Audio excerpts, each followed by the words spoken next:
you get caught in the rain as well? I'm worried something will happen to my darling Matilda. Oh, you can't bring a horse in here. The house is so old it would collapse under her weight. But she will die in the storm. She won't die. Horses can withstand a lot more than a little rain. Fine. Since you don't seem willing to help me. So, my name is Lily Briscoe. I'm visiting a family that lives a few miles from here.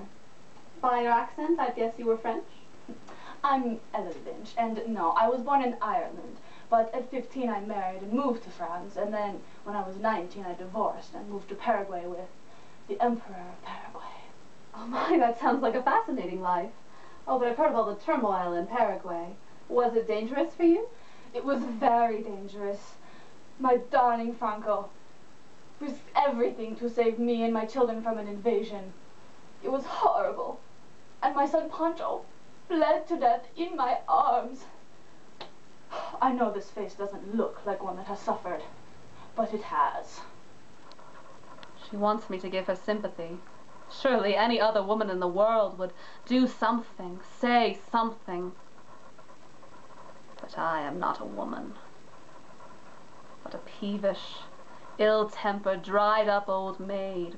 I have killed a man. I have killed a black man. A man, no doubt, who had a wife and children. Her immense self-pity, her demand for sympathy is pouring and spreading itself in pools at my feet. And all I can do, miserable sinner that I am, is to draw my skirts a little closer around my ankles, lest I should get wet. Oh, what a beautiful shawl. Thank you. I would have matching shoes, but a man stole them. And I imagine all the ladies in his family staggering around in my high-heeled silk shoes. My hope is that they will all break their silly necks.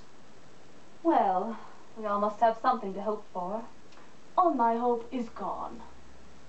You know, seeing you in that shawl makes me want to paint you. May I? Of course, but is the lighting in here good enough? Make sure you get my right side. Whatever you like.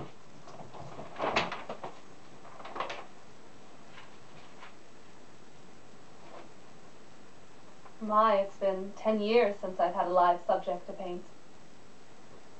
The last time it was my friend, Mrs. Ramsey, and her son. She was the most beautiful woman I have ever seen. She brought harmony to that family. And everywhere she went. I worshipped her. Oh, oh God, I can't believe I'm crying. I didn't even realize I missed her until just now. She died rather suddenly, years ago. The family, they're the ones I'm visiting. They became rather disconnected after her death. But of course, everything in life is fleeting.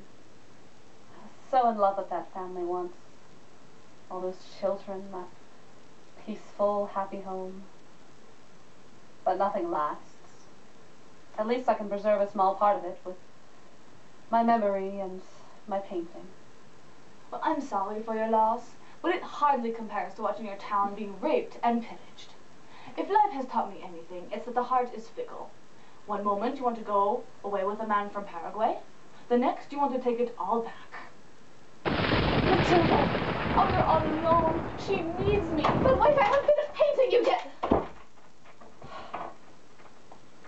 There is a code of behavior that says on occasions of this sort, a person should not lock the door and leave the intolerably self-centered woman outside in the cold.